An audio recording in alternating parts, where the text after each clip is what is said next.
¿Sabes que los edificios de más de 50 años o los que van a solicitar ayudas para su rehabilitación tienen que pasar una revisión obligatoria? Los edificios también se estropean, como los coches. Por eso también tienen que pasar una inspección, para saber en qué estado están y prevenir posibles problemas.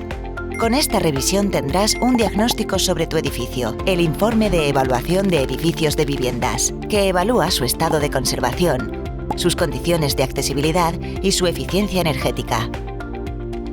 Te proporciona información útil sobre las condiciones en las que se encuentra tu edificio y te permitirá planificar las reparaciones que necesite, mejorar su calidad, alargar su vida útil y conseguir un mayor confort. Desde la Vicepresidencia Segunda y Consellería de Vivienda y Arquitectura Bioclimática queremos ayudarte con los gastos de redacción del informe. Presenta tu solicitud antes del 30 de junio. Generalitat Valenciana. Tots a una veu.